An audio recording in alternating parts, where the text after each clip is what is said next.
Welcome to Zenlight 8. Have you ever stopped to wonder, not about the chaos out there, but the quiet storm within?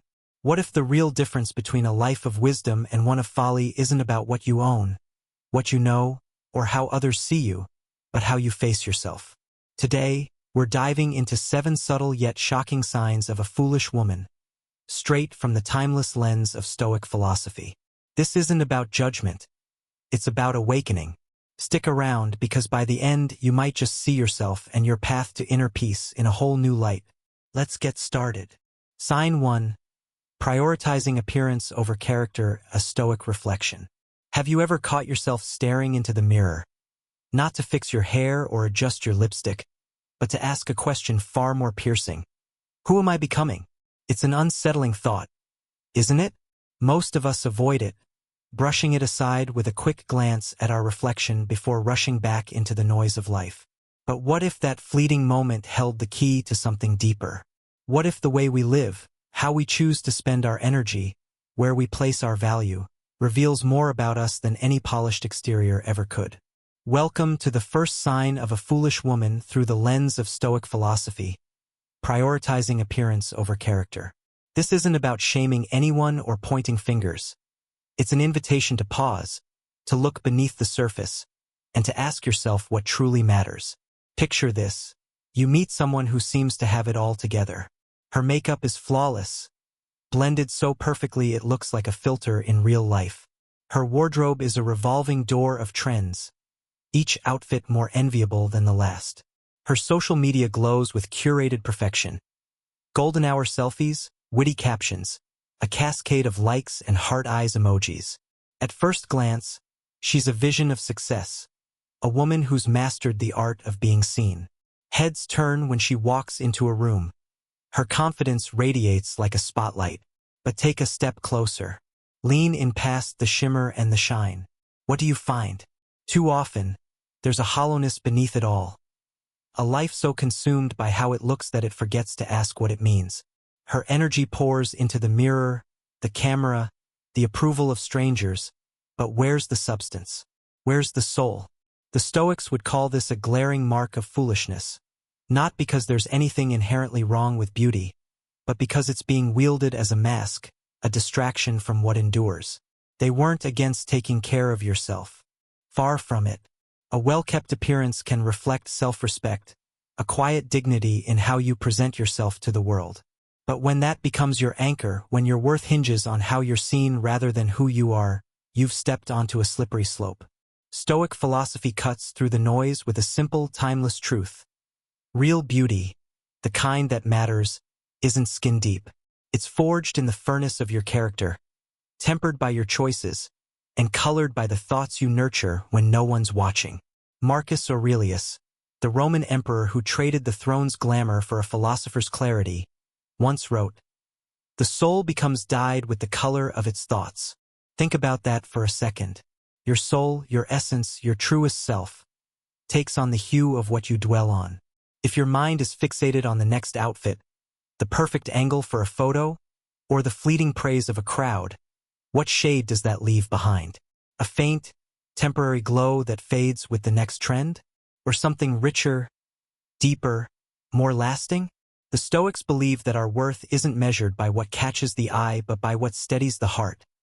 Integrity, discipline, patience, courage, compassion. These are the threads that weave a life of substance, a life that doesn't crumble when the spotlight dims. Now, let's be real. There's nothing wrong with wanting to look good. We're human, after all. A little effort in the morning, a favorite dress that lifts your spirits, a compliment that makes you smile. These aren't crimes. The problem creeps in when appearance becomes the altar you worship at. When your day revolves around how many heads you turn, how many likes you rack up, how well you stack up against the endless scroll of Instagram perfection. That's when you've lost the plot. Because here's the harsh reality the Stoics understood. What's external is fleeting. Youth fades. Trends shift. Attention wanders. The face you spent hours perfecting today will wrinkle tomorrow, and the wardrobe you emptied your savings for will be outdated by next season. If your identity is tethered to that shaky ground, what's left when it all slips away? Avoid. quiet panic, a scramble to reclaim what can't be held. The foolish woman clings to what's temporary. She chases the shimmer of the surface, mistaking it for depth. She might dazzle in the moment, her image polished to a gleam, but it's a hollow shine. The wise woman, though, she builds on what lasts. She knows that true beauty isn't something you apply in the morning or buy off a rack. It's something you cultivate day by day, through the way you live. It's in the patience she shows when she's tested, the courage she summons when she's afraid, the kindness she offers when no one's there to applaud. These aren't traits that fade with age or go out of style. They're the quiet strength that carries her through life's storms, the legacy she leaves long after the mirror stops matching. Let's flip the script for a moment. Imagine a woman who doesn't play that game. She's not unkempt. There's a grace to how she carries herself, but her energy isn't drained by the need to perform. She doesn't check her reflection every 5 minutes or fish for compliments to feel whole. Instead, she pours herself into what's real. A conversation that lifts someone up, a moment of stillness to steady her mind, a choice to act with integrity even when it's inconvenient. She's not perfect, none of us are, but she's present. Her beauty isn't loud or borrowed. It's woven into her actions, her thoughts, her way of being. The Stoics would nod in approval. They'd see a soul dyed with the colors of virtue, not vanity. So why do we fall into this trap? Why do so many of us, men and women alike, spend our lives polishing the shield while neglecting the warrior behind it? Part of it is the world we live in. We're bombarded with images of perfection, sold the lie that happiness lies in how we look, how we're perceived. Every ad, every influencer, every glossy magazine whispers the same message. You're not enough unless you're flawless.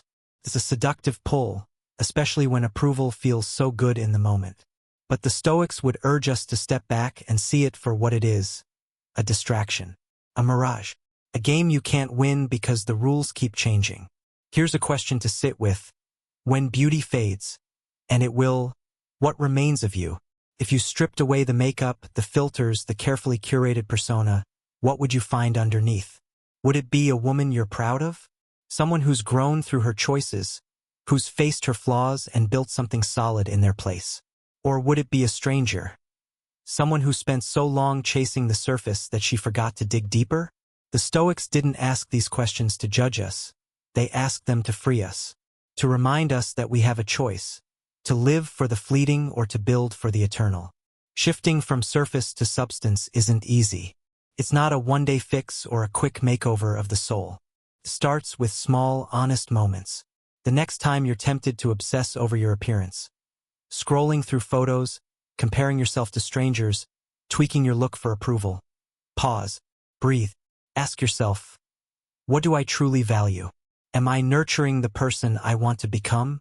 It's not about swearing off beauty altogether. It's about putting it in its place, letting it be a quiet accent, not the whole song. Maybe it's choosing to read something challenging instead of refreshing your feed. Maybe it's practicing kindness when you'd rather snap back. Maybe it's sitting with your thoughts, uncomfortable as they might be, and listening to what they're trying to tell you. Think of it like this: would you rather be remembered for how you looked in a snapshot, a fleeting frame of perfection, or for how you touched someone's life? For the strength you showed when it wasn't easy, the wisdom you shared when it mattered, the compassion you gave when no one expected it? That's the mark of a wise woman. That's the beauty that doesn't fade with time or shift with fashion. It grows. It deepens. It endures. The Stoics knew this truth. Life is short, and what we chase shapes who we become. To prioritize appearance over character is to bet on a losing game, to spend your days gilding a shell while the core stays brittle. So the next time you catch yourself lost in the mirror, don't just adjust your reflection. Adjust your focus. Look past the surface. Ask the deeper question: who am I when the lights go out? Because in the end, it's not your eyeliner or your wardrobe that leaves a mark.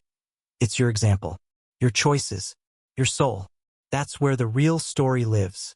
And that's where wisdom begins. Sign 2, ignoring self-responsibility, a Stoic wake-up call. Have you ever found yourself pointing a finger outward when life feels heavy? Maybe it's the boss who doesn't get you, The friend who let you down? The family that didn't support you enough? Or just the world being its unfair, messy self? It's tempting, isn't it? To sit back, cross your arms, and say, if only things were different, I'd be okay. But here's a question that might sting a little. What if the real barrier isn't out there? What if it's in here?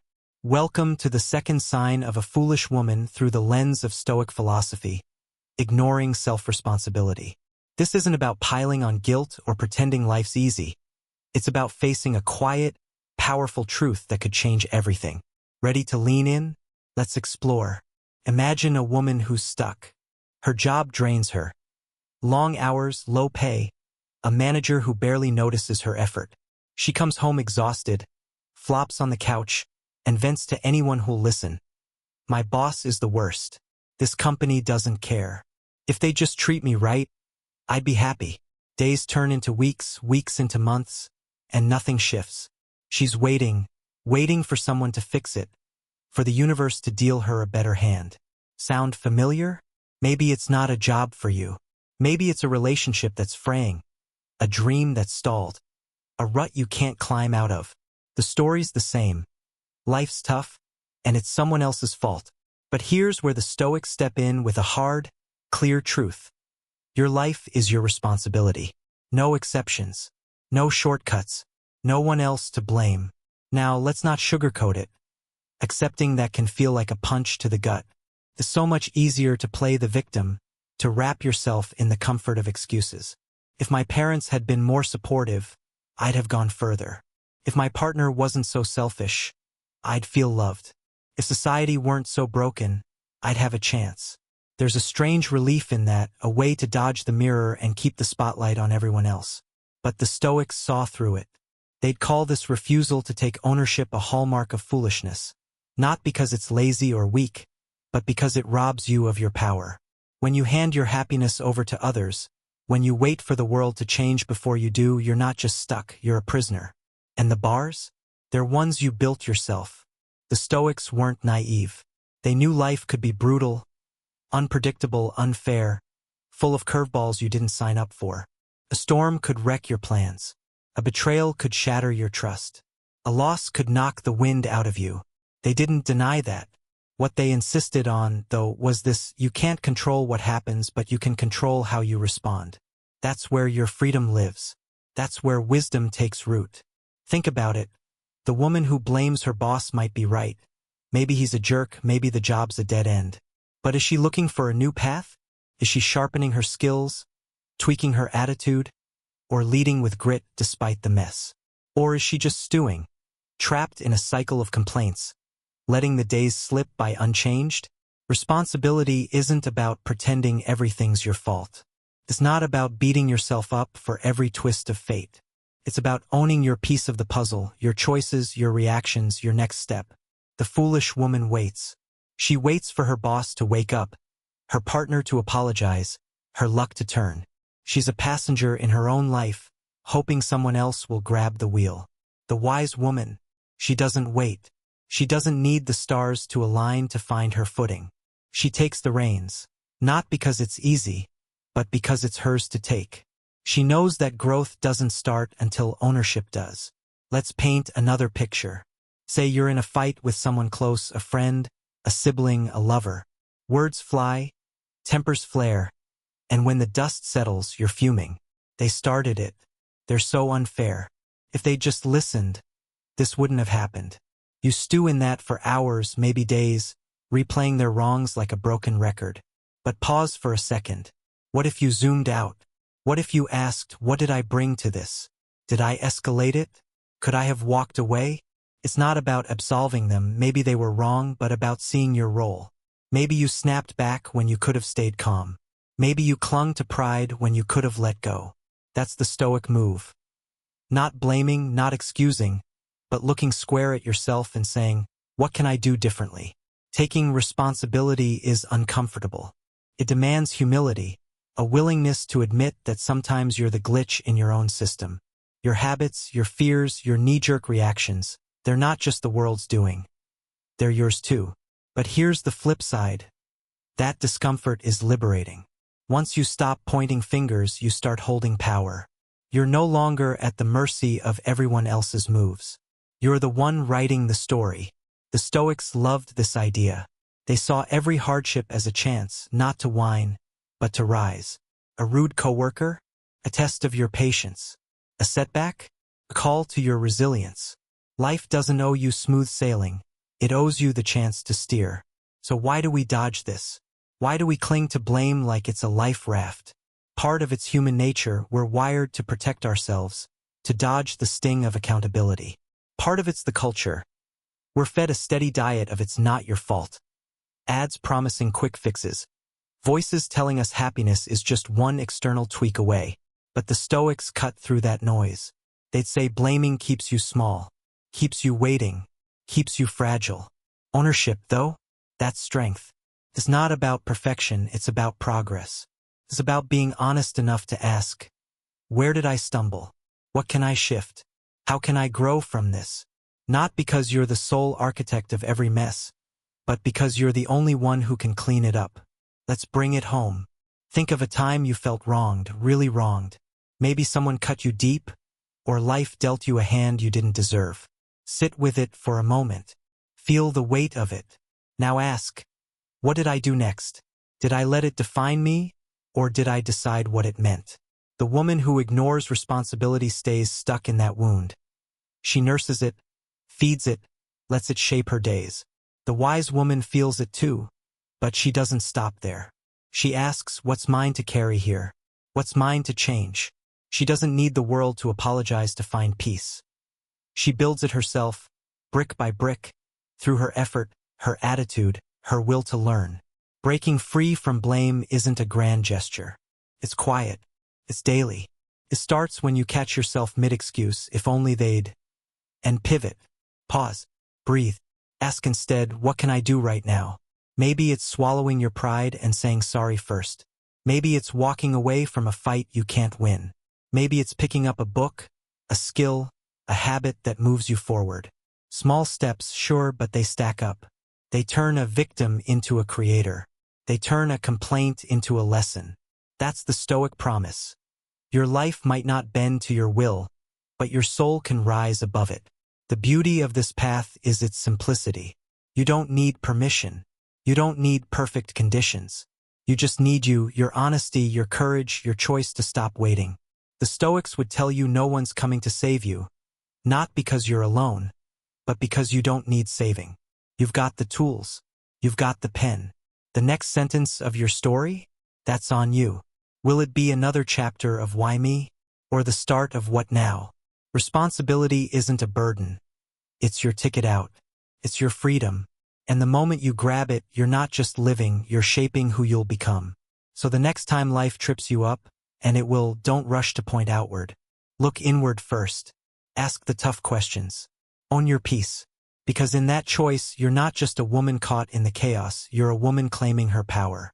And that, the Stoics would say, is where wisdom begins. Sign 3. Overvaluing others' opinions, a Stoic path to freedom. Have you ever felt that quiet tug? The one that pulls you out of yourself and into the eyes of everyone else? Maybe it's the moment you post a photo, fingers hovering over the screen, waiting for the likes to roll in. Or when you hesitate to speak, wondering if your words will sound smart enough, cool enough, good enough. Perhaps it's a choice you second-guess, not because it feels wrong to you, but because you're haunted by that nagging whisper, what will they think? Welcome to the third sign of a foolish woman through the lens of Stoic philosophy. Overvaluing others' opinions. This isn't about calling anyone out. It's about peeling back the layers to see what's really driving you. Ready to step into that space? Let's dive in. Picture this, you're scrolling through your feed, and there she is, a woman who seems to have mastered the art of approval. Her posts are perfectly timed, her outfits on point, her life a highlight reel of validation. Every comment, every heart, every nod from the crowd fuels her glow. She's quick to adjust, tweaking her tone, her look, her plans, to keep the applause coming. On the surface, it looks like confidence, like she's got it all figured out. But lean closer. What's underneath? Too often, it's a fragile shell. A life so tangled in how it's seen that it forgets how to stand on its own. She's not living for herself. She's performing for the gallery. And the Stoics? They'd call that foolishness, not because she cares at all, but because she cares too much. In a world where approval feels like gold, it's easy to lose yourself chasing it. We're wired for connection. There's nothing wrong with wanting to belong. But there's a line, a subtle shift, where caring turns into craving, where feedback becomes a leash. The foolish woman crosses that line. She filters every move through the lens of how will I be perceived. She edits her voice to avoid judgment, bends her values to dodge criticism, trades her truth for a pat on the back. It's exhausting, isn't it? Constantly shape-shifting to fit someone else's mold. But more than that, it's a trap. Because when your worth hinges on what others think, you're not building a life, you're building on sand. One gust of disapproval, and it all comes tumbling down. The Stoics saw this for what it is, a surrender of your center. They'd ask, why give your power to something so fickle? Opinions shift like the wind. Today's praise is tomorrow's silence. Today's cheers, tomorrow's jeers. The woman who lives for that is a leaf in a storm, drifting wherever the breeze takes her. She might look steady in the moment, smiling for the crowd, basking in the glow, but she's lost something vital, herself. There's nothing wrong with listening to others. Feedback can sharpen you, guide you, keep you humble. But when it's your compass, when every step hinges on will they like it, you're not walking your path anymore. You're wandering theirs. Marcus Aurelius, the Stoic philosopher-emperor, had a way of cutting through the noise. He wrote, "You have power over your mind, not outside events. Realize this, and you will find strength." Think about that. Your mind, your thoughts, your values, your sense of self, that's your domain. No one can take it unless you hand it over. But when you overvalue others' opinions, that's exactly what you do. You trade your inner compass for a chorus of voices, hoping they'll point you true. Spoiler, they won't. Because here's the hard truth the Stoics understood. You'll never please everyone. Ever. Try as you might, someone will misunderstand you. Someone will judge you. Someone will walk away. And if your peace depends on winning them all, you're setting yourself up for a fall. Let's play this out. Say you're at a gathering, friends, colleagues, strangers mingling over drinks. You've got something to say, something real, but the words catch in your throat. What if they think I'm weird? What if I sound dumb? So you swallow it, nod along, laugh when they laugh, blend into the background. Or maybe you go the other way. Overcorrecting, talking louder, trying harder, desperate to impress. Either way, you're not there. Not really. You're a shadow, a version of you filtered through their eyes. Now flip it. Imagine a woman who's different. She speaks when she has something to say, not to fill the silence, not to win points, but because it's true to her. She listens, she nods, she stays quiet when it fits. She's not chasing applause. She's grounded in herself. That's the Stoic ideal. Not loud, not showy, just steady. Why do we fall into this? Why do we let the crowd call the shots? Part of it's the world we're in: likes, shares, follows, a constant scoreboard of worth. Every ping on your phone feels like a verdict. You're enough. You're not. It's a drug, that rush of validation, and it's hard to quit. Part of it's deeper fear of rejection, that old ache to be seen and accepted. But the Stoics would push back. They'd say living for approval isn't just tiring, it's impossible. You'll never satisfy every taste. The more you try, the more you splinter, wearing masks for this group, that friend, this moment, until you don't know who's left underneath. And here's the kicker. Even when you win, it's hollow. 100 likes don't fill the quiet spaces. A compliment doesn't steady your soul. The wise woman doesn't play that game. She's not cold or aloof. She cares, she connects, but her anchor's inside. She measures herself by what she knows is right, not what the room applauds. Did she act with integrity? Did she stay true to her values? Was she kind when it was hard, brave when it counted? That's her yardstick. The Stoics called this private integrity, living not for the crowd's roar, but for the quiet nod of your own conscience. It's not about being liked all the time. It's about being real. Because when your compass is strong, the chatter fades. It's still there. People will always talk. But it doesn't shake you. Building that takes time. It's not a switch you flip. It's a muscle you flex. Start small. Next time you feel that pull, what will they think? Pause. Name it. Let it sit without running the show. Then ask, if no one saw this, would I still choose it? That question cuts the noise. It brings you back to you. Maybe it's posting something raw, no filter, no polish, just truth. Maybe it's saying no when you'd usually cave. Maybe it's walking away from gossip instead of nodding along. Tiny moves, but they stack. They teach you to trust your voice, not theirs. And here's a secret. Some of the wisest women in history, thinkers, leaders, quiet rebels, were misunderstood in their day. Their strength, their refusal to bend, rattled people.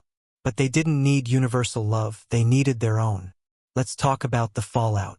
When you overvalue opinions, you don't just lose yourself, you lose connection. People might smile, but they feel the mask. They sense you're not all in. Over time, that builds distance. Shallow ties, not deep roots. The woman who lives for approval might shine in a snapshot, but she fades in the long run. The one who stands in her truth? She's not always popular, but she's real. She earns respect, not just attention. And that's the Stoic bet.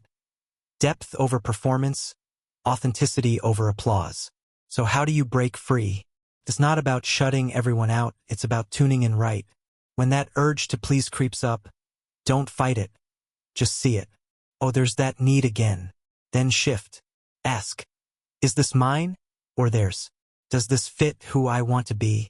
Practice saying what you mean, even if it's messy. Practice silence when you'd usually perform. And when the inevitable happens, when someone disagrees, dismisses, walks away, let it land. It's not your job to fix their lens. It's yours to hold your ground. The Stoics would tell you your worth isn't up for debate. It's not a poll, a vote, a tally of nods. It's a truth you live, quietly, consistently, courageously. So next time you're tempted to shrink for someone else's comfort, don't. Stand tall. You weren't made to be everyone's darling. You were made to be you. And in that choice, that refusal to drift, you'll find something stronger than approval. Freedom. That's the Stoic way. That's where wisdom lives. Sign 4. Emotional instability and overreaction. A Stoic call to calm. Have you ever felt it? That spark that ignites into a wildfire before you can blink? A harsh word from someone. A plan that falls apart. A tiny snag in your day, and suddenly you're spiraling. Your voice rises, your hands shake. Your mind races with a dozen things you wish you could say or shout. In that moment, you're not you anymore. You're a passenger to your own emotions, swept away by the current. Sound familiar? Welcome to the 4th sign of a foolish woman through the lens of Stoic philosophy. Emotional instability and overreaction. This isn't about judgment. It's about peering into those chaotic moments and asking what's really in control here. Let's step into it together. Picture this. A woman's morning starts rough. Her coffee spills, her inbox is a mess, and then someone, a coworker, a stranger, a friend, says something sharp. It's not a big deal, not really, but it lands like a match on dry grass. She snaps. Words fly out, louder and faster than she means them to. Or maybe she stews in silence, resentment simmering until it boils over later. Slamming doors, firing off texts she'll regret, letting that one comment ruin her whole day. On the outside, it might look like passion, like she's just feeling things deeply. But peel back the layers and what's there? A woman who's handed her reins to her emotions, letting them steer her into chaos. The Stoics would raise an eyebrow. They'd call this foolishness, not because she feels, but because she lets those feelings run the show. Let's get one thing straight. The Stoics weren't about turning you into a robot. They didn't expect you to glide through life untouched by anger, sadness, joy, or fear. To be human is to feel. It's raw, it's messy, it's real. What they cared about was what happens next. The difference between wisdom and folly isn't whether emotions hit you. It's whether they hijack you. The foolish woman reacts before she thinks. She's a puppet to her impulses, lashing out in anger, crumbling under frustration, riding every wave of mood like it's the truth. Her day, her relationships, her peace, they all swing on that unsteady pendulum. And worse, she often points outward. They made me mad. This ruined my vibe. Never mind that she's the one who lit the fuse. The Stoics had a sharper take. No one can take your peace unless you give it up. Life will poke you. People will disappoint. Plans will unravel. Strangers will be rude. That's not the issue. The issue is what you do with it. Do you let a spilled coffee dictate your next hour? Do you let a cutting remark define your worth? The woman ruled by emotional instability says yes. She's a storm in a teacup, small triggers, big explosions. Her anger flares, her tears flow, her choices ripple into regrets she didn't see coming. And here's the kicker. She's not just hurting herself. That instability spreads, pushing people away, sowing tension, leaving a trail of eggshells for others to tiptoe around. Contrast that with the wise woman. She feels it too. The sting, the heat, the pull to react. But she doesn't leap. She pauses. She breathes. She chooses. That's the Stoic gold. Not suppressing what you feel, but transforming it into something steady. Emotional stability isn't coldness. It's courage. It's the guts to sit with frustration and not fling it at the nearest target. It's the clarity to see a rude comment for what it is. Someone else's noise, not your burden. It's the strength to say, this won't own me. Because when you let emotions run wild, you're not just reacting, you're relinquishing. You're giving away the one thing you can always hold, your response. Let's play it out. Say you're stuck in traffic, late, stressed, horns blaring. Your blood's boiling. You want to yell, to lean on the horn, to curse the world. The foolish woman does. She unloads on the driver ahead, on the universe, on anyone in earshot. Her day's shot, her mood's a wreck, and she drags that cloud everywhere she goes. Now picture the alternative. The wise woman's there too, same jam, same stress. She feels the heat rise, but she catches it. She breathes deep, lets it sit, asks herself, is this worth my peace? She can't move the cars, but she can move her mind. She turns on a song, or just sits with the quiet, and shows up to her next moment unshaken. Same scene, different story. That's the Stoic difference. Why do we overreact? Why do we let the small stuff balloon into the big stuff? Part of it's habit, those quick trigger responses we've worn like grooves in a record. Part of it's the world. Loud reactions get airtime, drama gets clicks, calmness feels like it's losing. But the Stoics would push back. They'd say overreaction doesn't make you strong. It makes you fragile. Every time you blow up, you're training yourself to break easier next time. Every time you let a mood swing call the shots, you're handing over your power.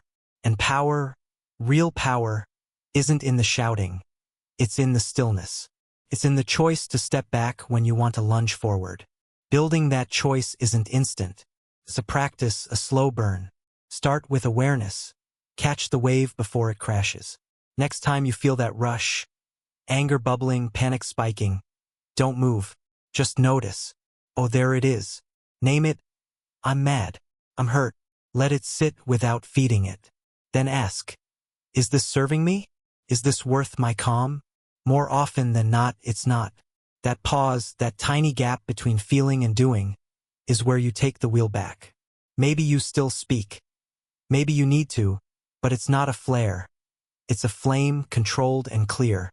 Or maybe you let it pass, knowing some fights aren't worth the ashes. Here's a truth to chew on. Emotional instability doesn't just mess with your day. It shapes your life. It's the friend who stops calling because they're tired of the roller coaster. It's the job you lose because you couldn't bite your tongue. It's the quiet moments you miss because you're too busy fuming. People might admire your fire at first, your passion, your spark, but if they're dodging shrapnel every time they're near you, they won't stay. The Stoics knew this. They'd say your reputation isn't built on how loud you feel. It's built on how steady you stand. Calmness isn't weakness. It's rare, radiant strength. So how do you shift? Focus on what's yours. You can't stop the rude cashier, the late bus, the cutting remark, but you can stop the spiral. Next time life jabs you, don't ask, how do I explode? Ask, how do I ground? Maybe it's a slow breath, count to 5, Let it out. Maybe it's a mantra. This doesn't own me. Maybe it's stepping outside, feeling the air, resetting the clock. It's not about perfection. You'll slip, you'll snap, you're human. The point is progress. Each time you catch yourself, each time you choose overreact, you're carving a new groove. You're teaching your mind it doesn't have to run hot. Let's talk triggers. What sets you off? A snarky comment? A plan gone sideways? Know them. See them coming. When they hit, don't just ride the wave, steer it. Last week, I got a curt email, short, dismissive, the kind that makes you want to fire back. I felt the heat, the itch to type something sharp. But I stopped, walked away, asked, what's this worth? 10 minutes later, I replied, calm, clear, no venom. The issue faded. My peace didn't. That's the win. Not the fight, but the freedom. The Stoics would tell you this. The strongest woman isn't the one who controls the world. She's the one who controls herself. Life will press your buttons, it's a guarantee. But you don't have to be the puppet. You can't dodge every storm, but you can learn to stand in them. Calm doesn't mean numb. It means clear. It means choosing your move, not letting your mood choose it for you. So next time the spark flares, don't fan it. Step back. Breathe. Ask, who's driving here? Because in that question, in that pause, you're not just saving your day, you're building your strength. And that's the Stoic way. Not loud, not wild, but wise. Sign 5. Materialism and greed, a Stoic quest for true wealth. Have you ever caught yourself dreaming of more? That next shiny thing, that bigger title, that life just out of reach? Maybe it's a designer bag you've been eyeing, a car that turns heads, or a house that screams success. You tell yourself, if I just had that, I'd feel good. I'd be enough. But then you get it or you don't, and the itch doesn't go away. It moves, it shifts, it hungers for the next thing. Sound familiar? Welcome to the 5th sign of a foolish woman through the lens of Stoic philosophy. Materialism and greed. This isn't about shaming your wish list. It's about asking what's really filling your cup. Let's peel it back together. Imagine her, a woman who's got it all, at least by the world's measure. Her closet's a gallery of labels, Gucci, Prada, the latest drops. Her driveway gleams with a car that cost more than most people's rent. Her Instagram's a parade of brunches, trips, and that effortless I've made it vibe. Heads turn, jaws drop, friends whisper. She's living the dream. But step closer. Past the flash, past the filters. What's there? Too often, it's a quiet void. She's chasing, always chasing, more stuff, more status, more proof she's somebody. Her worth's tied to what she owns, not who she is. And the Stoics? They'd call that foolishness, not because nice things are evil, but because they're a trap that never stops snapping shut. Here's the deal. Materialism isn't just about luxury bags or private jets. It's sneakier than that. It's the voice that says you're nothing without the right title, the perfect wardrobe, the social clout. It's the itch that keeps you scrolling, comparing, wanting, convinced that happiness is one purchase, one promotion, one more away. The foolish woman buys in. She measures her life by what she can stack up. Clothes, followers, bank balances, thinking each new layer will finally make her whole. But it doesn't. Can't. Because the cruel twist of greed is this. The more you chase, the emptier you feel. Satisfaction's a mirage. Always shimmering just ahead, never close enough to touch. The Stoics saw through this game. They tell you material things are fleeting, they rust, they fade, they break, they go out of style. That bag you saved months for? It'll scuff. That car you financed? It'll depreciate. That title you clawed for? Someone else will take it eventually. If your identity's built on that, you're standing on a cliff that's crumbling. True wealth, they'd argue, isn't in accumulation. It's in contentment. It's not a fat wallet or a full closet. It's a full heart. A rich life isn't stuffed with things. It's brimming with meaning, purpose, peace. And those, they don't come with a price tag. They're forged in how you live, not what you buy. Let's paint a picture. She's not decked in logos. Her style's simple, maybe a little worn. She's got a modest place, a reliable car, nothing flashy. But there's a lightness to her. She laughs easily, listens deeply, moves through her day with a quiet steadiness. She's not scrambling for the next upgrade. She's grateful for the coffee in her cup, the roof overhead, the friend across the table. She's not perfect. She's human. But she's free from the endless race, free from the hunger that gnaws at so many. That's the Stoic woman. She's rich not because she has everything, but because she needs so little. Her wealth's in her values, not her vault. Why do we fall for the trap? Why do we tie our worth to stuff? Part of it's the world. Ads screaming you need this, influencers flexing their hauls, a culture that equates more with better. It's a drumbeat. Buy, climb, show off, repeat. Part of its deeper fear of being small, of not measuring up, of fading into the background. That new phone, that corner office, it's not just a thing. It's a badge, a shield against feeling less. But the Stoics would shake their heads. They'd say chasing that keeps you running, always hungry, never full. The finish line keeps moving, and you're left winded, wondering why you're still not happy. Seneca, the Stoic thinker, put it blunt. It is not the man who has too little, but the man who craves more that is poor. Chew on that. Poverty isn't an empty pocket. It's an empty soul, starved by greed. The foolish woman thinks more will fix her. She hustles for the raise, the upgrade, the status, believing it'll quiet the ache. But it doesn't. It just breeds new wants. The wise woman, she steps off the treadmill. She asks, what do I have right now? What's enough? She finds joy in the small. The sunrise, a good book, a kind word. Not because she's settling, but because she sees what lasts. Breaking free isn't about torching your belongings or swearing off nice things. The Stoics weren't monks, they enjoyed comfort too. It's about shifting your lens. They practiced this through simplicity, going without, not to suffer, but to prove they didn't need. Try it. Skip the extra coffee run this week. Wear what's already in your closet. Sit with what you've got and ask, am I okay without more? You might be surprised how light you feel. It's not deprivation. It's defiance. A middle finger to the voice that says you're not enough. Because you are. Not because of your stuff, but because of your spine. Let's get practical. Next time you're eyeing that thing, the shoes, the gadget, the whatever, pause. Ask, why do I want this? Is it joy or fear? Does it add meaning or just noise? Maybe you buy it anyway, fine. But let it be a choice, not a reflex. Or try this. List 3 things you're grateful for today, no strings attached. The air in your lungs, the friend who texted, the meal you ate.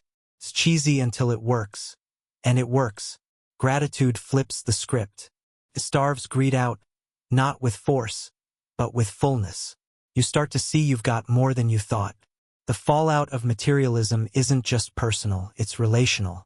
The woman obsessed with more might dazzle at first, her shine's magnetic. But over time, people feel it. The restlessness, the comparison, the way she's never quite present. They drift. The one whose content, she draws them in not with flash, but with depth. She's there, fully there, not distracted by the next chase. That's the Stoic bet. Presence over possessions, roots over glitter. Because no one remembers you for your shoes. They remember your warmth, your steadiness, your soul. So why's this hard? Because greed hides. It's not always a mansion or a jet. Sometimes it's subtle. The need to be seen as successful, to flex a title, to keep up with the Joneses. It's ambition with claws, clawing at your peace. The Stoics would nudge you. What are you chasing, growth or ego? Growth aligns with your values. Greed just feeds your fears. Next time you feel that pull, that I need this itch, step back. Breathe. Ask, am I running towards something real or away from something empty? The answer might sting, but it'll point you true. Here's the beauty. Letting go of greed doesn't shrink you. It grows you.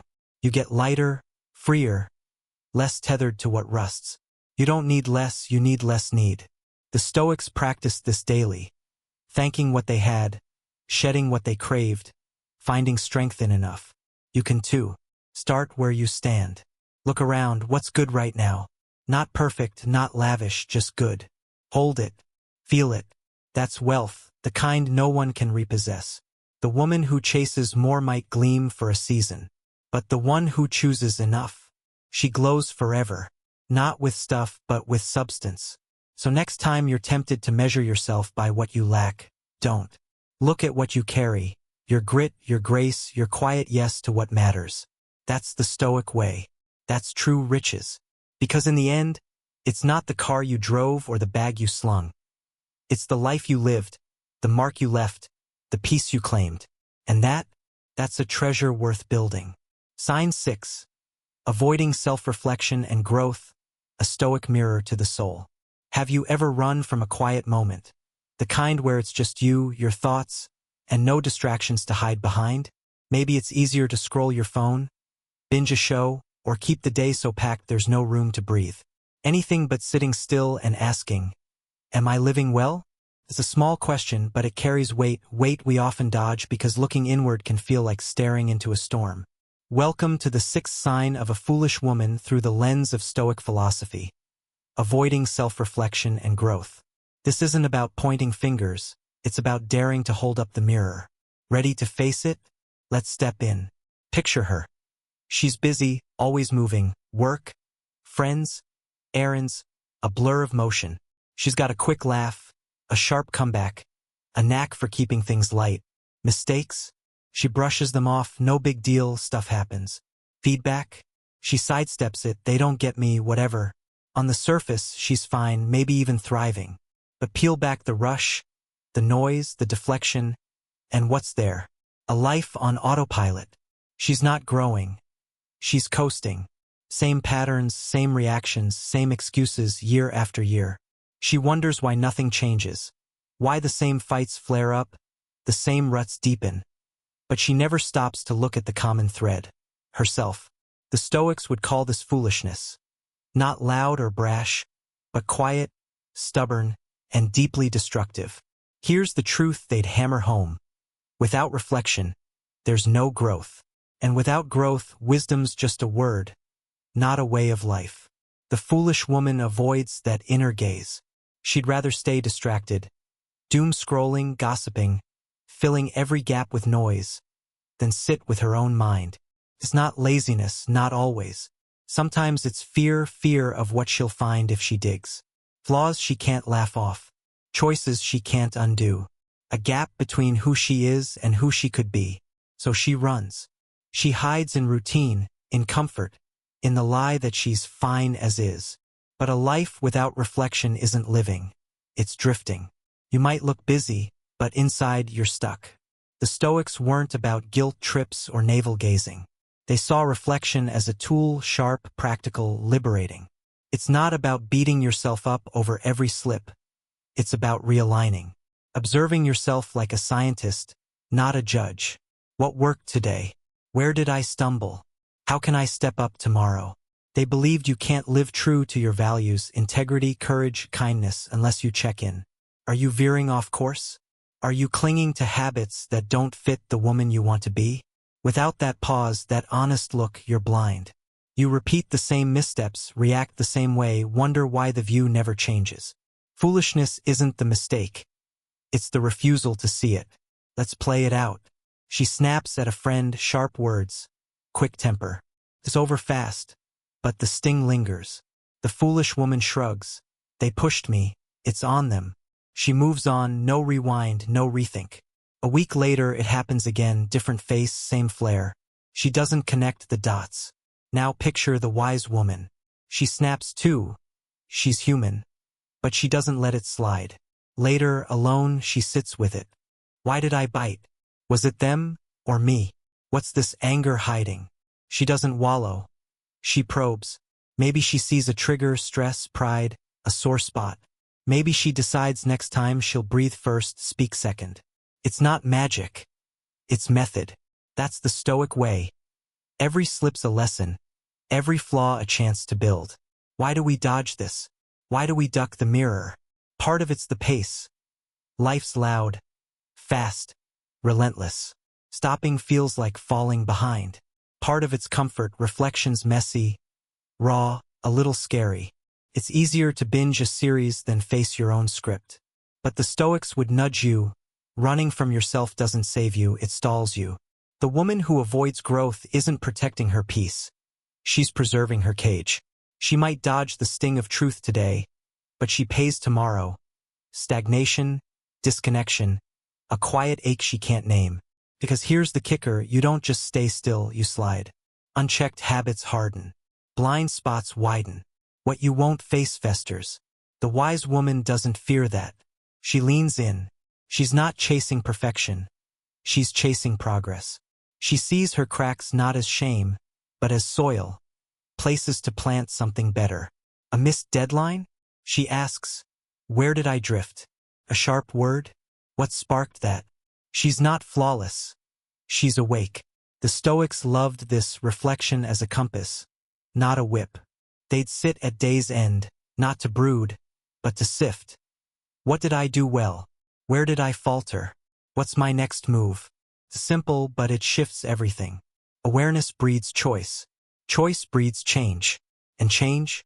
That's the heartbeat of growth. Let's get real. Think of a moment you messed up, big or small. A fight you fueled. A chance you fumbled.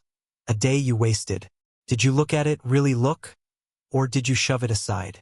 The foolish woman buries it. Dunce done, moving on. The wise woman digs in, not to punish, but to learn. Last month, I snapped at someone. Tired, stretched thin. Their words hit a nerve.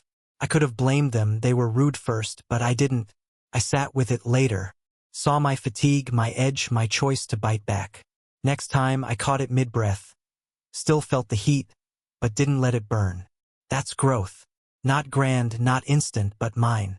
Starting's easy, small, even. End your day with 3 questions. What went right? Where did I slip? What's one thing I'd tweak? 5 minutes, no pressure, just you.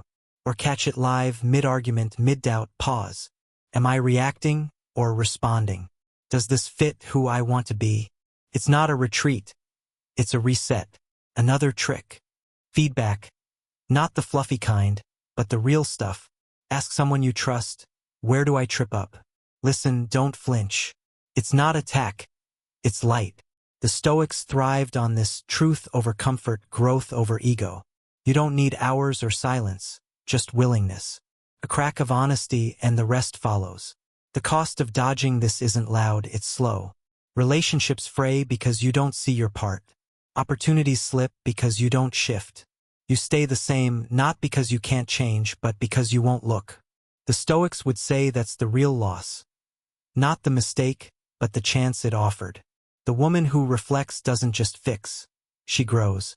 She's not stuck in yesterday's script. She's writing tomorrow's. Her life's not a loop. It's a climb. Maybe not fast, maybe not smooth, but forward. So why's this tough? Because it's raw. You'll see stuff, pride, fear, laziness you'd rather skip. It's not pretty, but it's not punishment, it's power. The Stoics knew facing yourself isn't weakness. It's guts. You don't need to overhaul overnight, just peak. One question. Where am I off today? One answer, no fluff. That's the seed. Plant it, and you're not just living, you're becoming. The foolish woman drifts, eyes shut.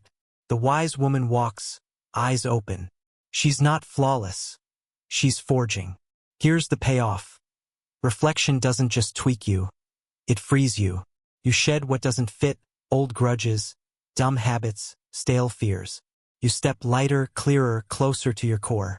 The Stoics called this living with integrity, not perfect, but aligned. You don't need to be a sage. Just brave enough to look.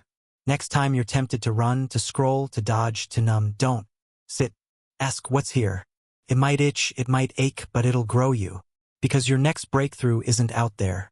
It's in that mirror. And the moment you turn toward it, you're not just a woman, you're a force. The Stoics would tell you life's too short to coast. Avoiding reflection keeps you small. Not because you're broken, but because you're blind. So stop. Look. Grow. It's not about being done. It's about beginning. One honest glance at a time. That's the Stoic way. Not loud, not easy, but true. And in that truth, you'll find something no distraction can touch. Yourself. Sign 7. Talking more than listening, or a Stoic call to silence. Have you ever caught yourself filling a silence? Not because it needed words, but because it felt too bare without them? Maybe you're in a conversation, and the other person's barely finished before you jump in, your story, your take, your voice rushing to the front. Or perhaps it's subtler. You're nodding, waiting, but your mind's already scripting what you'll say next. It's so easy to do, so natural, we hardly notice. But what's it costing you? Welcome to the seventh sign of a foolish woman through the lens of Stoic philosophy. Talking more than listening. This isn't about quieting your voice forever. It's about asking who's really served when it's always on. Let's step into this together. Picture her. She's the life of the room. Words flowing fast, anecdotes sharp, opinions ready at the drop of a hat. She interrupts with a laugh, steers every chat back to her orbit, fills every gap with her presence. People might smile, might nod, might even admire her spark at first. She's confident, bold, a force. But look closer. Beneath the chiado, what's missing? The space between her words. The pause where someone else might speak. The chance to hear, to learn, to connect. The Stoics would see this and sigh. Foolishness in plain sight. Not because she's loud or wrong, but because she's trapped. Tangled in the need to be heard, blind to the wisdom in being still. She's not listening. Not to others, not to life, not even to herself. And in that rush to speak, she's missing the quiet power of understanding. The Stoics didn't fetishize silence for its own sake. They weren't monks shushing the world. They valued words when they mattered. But they saw what we often don't. Talking more than listening isn't strength. It's a mask. It hides insecurity, a fear of fading, a belief that volume equals worth. The foolish woman needs the stage. Every conversation a performance, every silence a threat. She might win attention, but she loses depth. Because here's the Stoic truth. Wisdom begins where noise ends. It's in the intentional pause, the deep ear, the humility to let others shine. Listening isn't weakness. It's the root of growth, connection, presence. Without it, you're just an echo chamber, bouncing your own voice back. Let's play it out. She's with friends. Someone shares a struggle, a small crack of vulnerability. Before they finish, she's off. Oh, that reminds me of this time The moment's gone. The friend's words hang, unheard, and a bridge that could have been built collapses. Or she's at work, a meeting buzzing. Someone floats an idea, tentative but fresh. She cuts in, no, here's what we should do. Her plan might land, but the room dims. Ideas stifled, trust chipped. She's not cruel. She's just blind to what she's trampling in her rush to be seen. The Stoics would ask, what did you gain? A louder moment? And what did you lose? A chance to know, to stretch, to be more? Contrast that with the wise woman. She's there too, in the chat, the meeting, the quiet kitchen talk, but she's different. She listens, really listens, not just the words, but the weight behind them. She doesn't leap to fix or outshine. She holds space. Her silence isn't empty. It's alive, full of presence. When she speaks, it's not to dominate. It's to add, to lift, to reflect what she's heard. She's not waiting her turn. She's there, fully there. That's the Stoic gold. Humility that hears, attention that grows. She's not less for it. She's more. More grounded, more discerning, more real. Why do we talk too much? Why do we drown out the quiet? Part of it's the world. Volume gets noticed, chatter gets airtime, silence gets skipped. We're trained to perform, to fill the void, to prove we're here. Part of it's deeper ego, fear, the itch to matter. Speaking feels like power. Listening feels like surrender. But the Stoics flip that lie. They'd say true power's in restraint, the strength to quiet yourself, to make room, to learn. The woman who talks over everything isn't winning. She's stunting.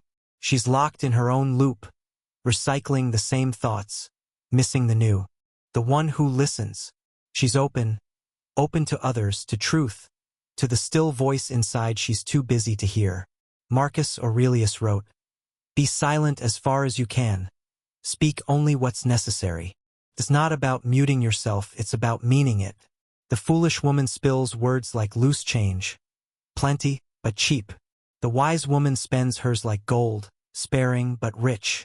She knows not every gap needs filling, not every thought needs air.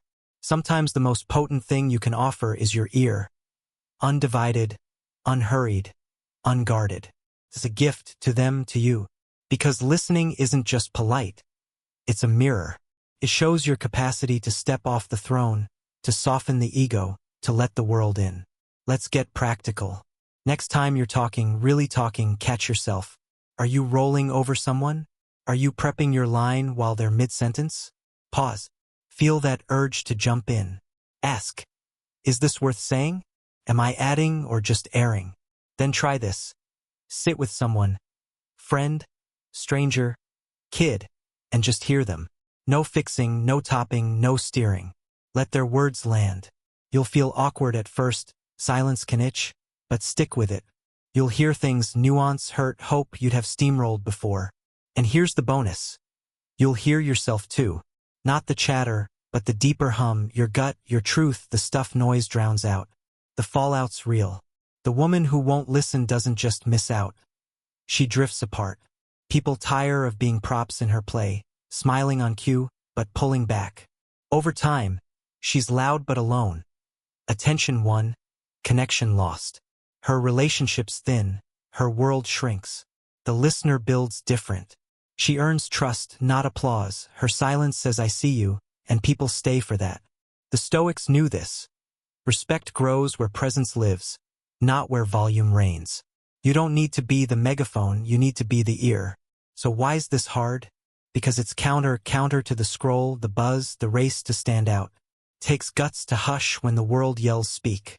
Takes faith. Faith you're enough without the spotlight. But the Stoics would nudge you. Talking too much isn't confidence, it's a block. It walls you off from others, from growth, from the still, small voice that whispers when you let it. Listening cracks that wall, not with force but with space. It's not passive. It's active presence, active care, active wisdom. Start small. Next chat, hold back one thing, one quip, one flex, and hear instead. Notice what shifts, how they open, how you settle. Or sit alone, no phone, no noise, and listen inward. What's there? Doubt? Peace? A nudge you've ignored? It's not grand, it's quiet. But it's yours. The Stoics thrived on this silence as soil, where clarity grows. You don't need a stage, just a second to stop. Because wisdom doesn't roar. It waits. And when you lean in to hear it, others, life, yourself, you're not just living, you're learning. Here's the beauty. Listening doesn't shrink you. It stretches you. You shed the need to prove, the rush to fill, the weight of being on. You gain depth of bond, depth of sight, depth of soul. The foolish woman talks her way to a moment's shine. The wise woman listens her way to a lifetime's strength. So next time you're tempted to flood the air, don't. Step back. Open your ears. Ask what's here to hear. Because in that shift, that choice to hush, you're not just a voice, you're a vessel. And that's the Stoic way. Not loud, not empty, but full of what matters, full of what lasts. So here we are at the seventh sign. Talking more than listening. It's deceptively simple, isn't it? A habit so easy to fall into, yet so hard to break. The foolish woman fills the air with her voice. Quick to speak, eager to be heard. Always ready with an answer or a story to top yours. She might shine in the moment. Her words a spotlight, but what's she missing? The chance to learn, to connect, to grow. The Stoics saw this clear as day. True wisdom doesn't shout. It listens.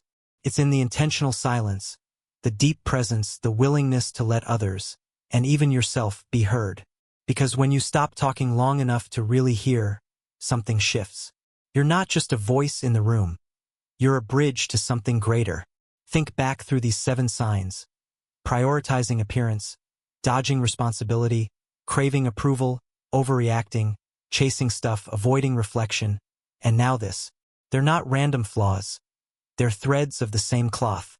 Each one pulls you outward, away from your center, away from what lasts. The Stoics didn't list these to shame us. They offered them as a map. A way to spot where we're off, to pause, to choose differently. Wisdom isn't perfection. It's awareness. It's the courage to see where you've drifted and the will to steer back. You don't need to fix it all today. Even the smallest step, a question, a breath, a moment of quiet is a start. And that start is power. It's yours. To everyone at ZenLight 8 who's made it this far, thank you. Truly, from the bottom of my heart, I'm grateful you've walked this journey with me. This isn't just a video. It's a space we've shared, a chance to reflect together. You didn't just watch, you showed up. You leaned into these ideas, maybe felt them stir something in you. That's no small thing.